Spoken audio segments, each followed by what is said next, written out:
En lo que va del actual sexenio, la Unidad de Inteligencia Financiera presentó 174 denuncias ante la PGR tras detectar operaciones en el sector financiero con recursos de procedencia ilícita, por más de 91.000 millones de pesos, descubre la respuesta de la Secretaría de Hacienda a una solicitud de información presentada por Contralínea.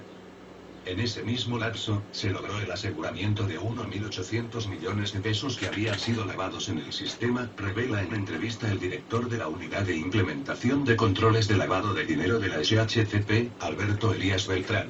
Del 1 de enero de 2013 al 26 de enero de 2015, la Unidad de Inteligencia Financiera UIF, que depende de la Secretaría de Hacienda y Crédito Público SHCP, presentó 174 denuncias en contra de instituciones del sector financiero, incluidos bancos, por el presunto delito de operaciones con recursos de procedencia ilícita, también conocido como lavado de dinero.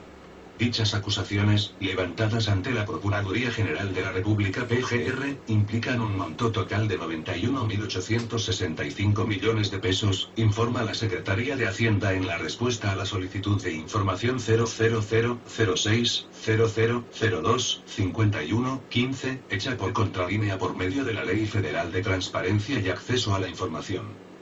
Aunado a ello, en lo que va de este sexenio y derivado de las denuncias de la UIF, se aseguraron 1.800 millones de pesos, afirma en entrevista Alberto Elías Beltrán, director de la Unidad de Implementación de Controles de Lavado de Dinero de la SHCP. Los más de 90.000 millones relacionados con las recientes denuncias, para un periodo de 2 años 1 mes, representan el 84% de lo que denunció la misma UIF en los 6 años del gobierno de Felipe Calderón, 109.254.173.000 pesos, cuando supuestamente se libraba una guerra contra el crimen organizado. El peor año fue 2012, cuando solo presentó 35 denuncias por 3.000 millones de pesos. Al respecto, Alberto Elías Beltrán comenta que en ese último año del gobierno calderonista solo se aseguraron alrededor de 355 millones de pesos. Una cantidad pequeña, considera el funcionario. En entrevista, destaca los resultados de la actual administración. En 2013 se presentaron 84 denuncias por lavado de dinero, por las cuales, con la actuación del Ministerio Público, se aseguraron poco más de 800 millones de pesos. Agrega que el año pasado se presentaron 87 denuncias y se aseguraron alrededor de 1.000 millones de pesos. Alberto Elías Beltrán indica que esto se ha logrado por el nuevo marco normativo con el que opera la Unidad de Inteligencia Financiera, mismo que le ha permitido a la Secretaría de Hacienda tener una mayor visibilidad en materia de combate al lavado de dinero, porque antes únicamente recababa la información de las entidades financieras. En efecto, los datos oficiales entregados a Contralínea por la SHCP indican que del 1 de enero al 31 de diciembre de 2013 se presentaron 84 denuncias contra instituciones financieras que operan en México, las cuales tuvieron un monto total asociado por 28.005 millones de pesos. Además, del 1 de enero al 31 de diciembre de 2014, fueron 87 denuncias por 59.384 millones de pesos. Y del 1 al 26 de enero de 2015, 3 denuncias por 4.476 millones de pesos. El director de la Unidad de Implementación de Controles de Lavado de Dinero de la SHCP explica a Contralínea que las denuncias que presenta la UIF ante la Autoridad de Procuración de Justicia van debidamente soportadas, son denuncias robustas, sólidas, que permiten al Ministerio Público actuar de manera más ágil y con mayores elementos. En algunos casos, detalla el funcionario, esto le permite a la PGR ahorrar tiempo, porque la Secretaría de Hacienda está facultada para solicitar información a la Comisión Nacional Bancaria y de Valores, y con ello soportar las denuncias de operaciones que ya son consideradas por la Secretaría de Hacienda como operaciones vinculadas a recursos de procedencia ilícita. Elías Beltrán agrega que el lavado de dinero es un delito muy sofisticado que requiere la integración con elementos distintos a los de otros ilícitos, porque es muy difícil tener pruebas directas. Se tiene que acreditar con pruebas circunstanciales, indiciarias, obviamente todo esto en el marco de la ley y respetando los derechos humanos que consagra la Constitución Política de los Estados Unidos Mexicanos. No obstante, para el investigador Jorge Retana Yarto, especialista en inteligencia para la seguridad nacional y maestro en ingeniería financiera, a pesar de que se construyó y promulgó una ley de identificación de operaciones con recursos de procedencia ilícita mucho más completa que la que existía, puesto que incluyó a sectores vulnerables que antes no se contemplaban, como galerías de arte, fundaciones, operaciones comerciales en efectivo, afianzadoras, aseguradoras, más operaciones en efectivo con dólares en la banca comercial. No existe una acción sistemática, multifacética y con un gran número de especialistas tras el dinero procedente del crimen transnacional. Ello, indica, se debe a que la modalidad y los medios predominantes para el combate, tanto en el sexenio pasado como en el actual, es la confrontación armada con los criminales, la captura de los liderazgos, y no un ataque preponderante a la estructura financiera que, conforme a los acuerdos signados por México en el Grupo de Acción Financiera Internacional GAFI, deben ser atacados por las unidades de inteligencia financiera. Para el autor de los libros El imperio de las mafias transnacionales y Mafia transnacional y economía criminal, México en la órbita de un poder paraestatal, se actúa reactivamente ante denuncias concretas, mientras que los decomisos importantes que pueden haberse hecho son por dinero existente en casas de seguridad descubiertas o cuando se captura a los líderes criminales junto al tesorero de la organización. Al respecto, las autoridades estadounidenses indican que, de 2002 a 2014, México logró asegurar solo $500 millones. El maestro Jorge Retana considera que los casos con esas características no logran debilitar ni lejanamente la estructura financiera criminal, que es muy poderosa. Lo mismo sucede con la ley de extinción de dominio, dice el investigador, perfeccionada pero muy poco usada por el predominio de la lucha armada contra las organizaciones. México, centro de lavado. Cada año, el Departamento de Estado de Estados Unidos denuncia en su International Narcotics Control Strategy Report que el sistema financiero mexicano es un centro de lavado para el crimen organizado, al tiempo que estima que en este país se blanquean entre 19.000 millones y 29.000 millones de dólares anualmente. Esa última cifra ha sido reafirmada el pasado 9 de marzo por Kenneth Blanco, su procurador general estadounidense, cuando aseguró que la delincuencia organizada lava 29.000 millones de dólares al año tanto en México como en Estados Unidos. Víctor Cardoso, La Jornada, 10 de marzo de 2015. Al respecto, Alberto Elías Beltrán descalifica el monto al indicar que no hay ninguna metodología avalada por el GAFI con la cual se pueda sostener algo así o, siquiera, poder estimar cuánto dinero se lava en México o en cualquier otro país. Por ello, asegura, se puede confiar plenamente en el sistema financiero mexicano, pues los controles establecidos en la ley antilavado han dado resultados positivos tanto en prevención como en combate. Añade que el blanqueo de capitales es un delito que afecta de manera global a todos los países y que, por ello, es el GAFI el que establece los estándares internacionales en materia de prevención y combate a dos fenómenos delictivos: lavado de dinero y financiamiento al terrorismo. No obstante, en su reporte de 2014, el más reciente publicado hasta ahora, el Departamento de Estado estadounidense advierte que México es considerado un importante productor de drogas ilegales y país de tránsito para las mismas, y que el producto del tráfico ilícito de drogas destinadas a Estados Unidos es la principal fuente de fondos lavados a través del sistema financiero mexicano. Agrega también que las otras fuentes importantes de recursos de procedencia ilícita que son lavados en el sistema financiero incluyen la corrupción, el secuestro, la extorsión, la piratería, la trata de personas y el tráfico de armas de fuego.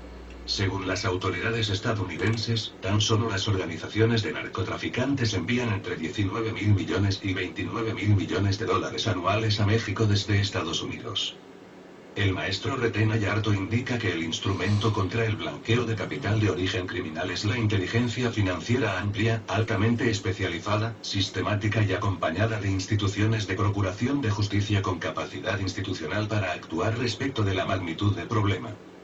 En entrevista, el investigador observa que el fracaso de las instituciones en el combate al lavado de dinero vuelve a las organizaciones criminales extremadamente difíciles de vencer, porque les da capacidad de resistir los embates armados del Estado, de contraatacar y expandirse a otras regiones continentales Centro y Suramérica.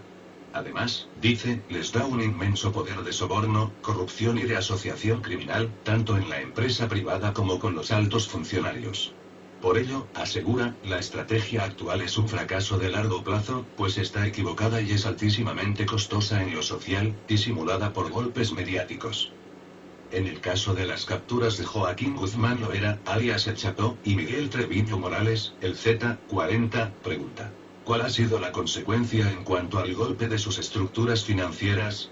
Nadie sabe nada, nadie sabe si se ha procedido contra ellas. Porque la otra cara de la moneda de esta estrategia es la exhibición pública de golpes mediáticos para cambiar la percepción social sobre el tema. Pero eso no puede ser una estrategia seria, sistemática, multifacética y efectiva para golpear a profundidad el poder financiero del crimen transnacional. En PGR, resultados mediocres. Lejos de los golpes mediáticos, los resultados que arroja la PGR parecen no ser tan contundentes. La evaluación número 1207.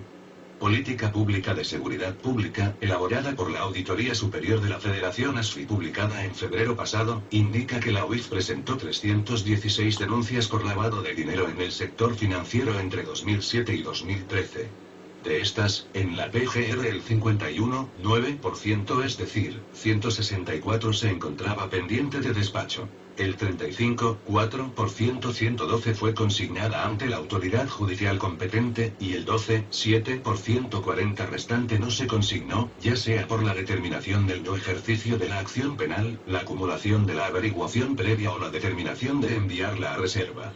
Las 316 denuncias involucraron a 1.837 instituciones financieras, detalla. Lo anterior, a pesar de la UIF, entrega expedientes concluyentes sobre la procedencia ilícita del dinero.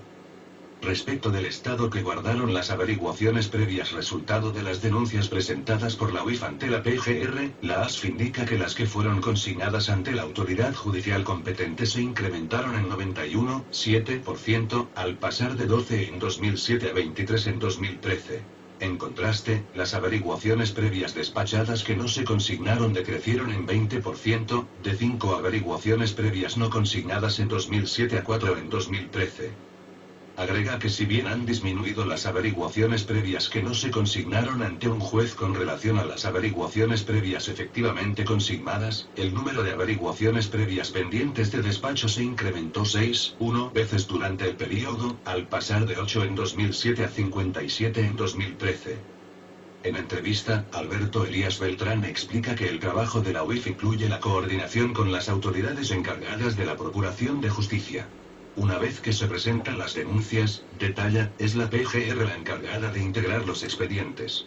Por ello, señala la importancia de que México cuente con personal capacitado y especializado en el tema no solo en la Secretaría de Hacienda, sino en la PGR y en el Poder Judicial. Según el funcionario, con la nueva ley antilavado México tiene un régimen mucho más robusto y una mayor coordinación. Se están dando los resultados. No ha sido fácil porque es un cambio, un proceso que ha venido dándose con el propósito de quitarle el mayor número de activos a la delincuencia organizada, pero también con el propósito de obtener sentencias condenatorias y la determinación de los decomisos. Estamos en eso, se están empezando a dar, pero es un proceso. También no hay que olvidar que ha habido un número de sentencias a nivel estatal, porque hay varias entidades federativas que ya tienen regulado en su marco normativo el tipo penal de lavado. Elías Beltrán se dice seguro de que en la evaluación del GAFI, que será en 2017, el resultado de la efectividad va a ser muy bueno y nos vamos a posicionar a nivel internacional mucho mejor de lo que estamos. Hoy estamos muy bien posicionados en un régimen de prevención y combate al lavado de dinero, pero a lo mejor sí lo que falta es esa efectividad, que los ciudadanos vean que sí somos efectivos en todo este combate derivado de este proceso de modificaciones de las leyes y la capacitación de quienes participamos en esto. Sin embargo, Retana Yarto observa que el sistema financiero actual es inconcebible sin la inmensidad de los fondos provenientes de la criminalidad transnacional, los cuales se entremezclan con los fondos de origen lícito hasta que logran desaparecer su origen real. Si sumas monetariamente el valor de los distintos mercados de productos y servicios criminales, llegas a una cifra cercana a los 4,5 billones de dólares anuales, los cuales no están en fosas, sino en el conjunto del sistema financiero internacional. Este ha sido un subproducto de la globalización, integración y liberalización de los mercados financieros como modelo de finanzas internacionales. Por ello, en la mayoría de los países más desarrollados se castiga el blanqueo de capitales, desigualmente castiga a quien deposita dinero ilícito en el sistema bancario o bursátil, pero no a la institución que los recibe y los moviliza con fines de lucro, quien siempre aduce problemas de instrumentación de la normatividad internacionalmente aceptada para evitar el problema, o fallos en la responsabilidad de los oficiales de cumplimiento bancarios encargados de su instrumentación, y asumen la multa. No hay banqueros o altos funcionarios encarcelados. Hay una asimetría absurda, pero es la tónica internacional en la materia. En realidad, las instituciones bancarias están protegidas con este tipo de legislación, blindadas, tienen un certificado de semi-impunidad. El investigador refiere que en este problema del blanqueo de capitales son las altas comisiones que pagan los tesoreros de las organizaciones transnacionales del crimen mafioso, suman entre 10 y 25% del monto depositado o invertido para su legitimación. Es altísima, casi cualquiera toma el riesgo aquí sí de aceptar dinero ilícito, porque internamente saben cómo procesar su blanqueo. Respecto de las garantías que se pueden tener de que el sector formal, incluido el sistema financiero, no participa en la trama criminal como lavador de activos, señala que no hay ninguna. En condiciones de una economía con los fallos estructurales como los que tiene la mexicana, en donde las pequeñas y medianas empresas, a pesar de que cada año se incrementen nominalmente los fondos que se les entregan para sus planes productivos, se mantienen en la marginación, los fondos ilícitos son una enorme tentación para los empresarios y una enorme ventana de oportunidades para los tesoreros de tales organizaciones. Sobre este punto, pregunta: ¿qué ha sucedido con las 3.500 empresas que se dijo dominaba el cártel de Sinaloa? ¿Cómo se hizo de ellas? ¿Cuáles y en qué sectores están? Nada, simplemente nada.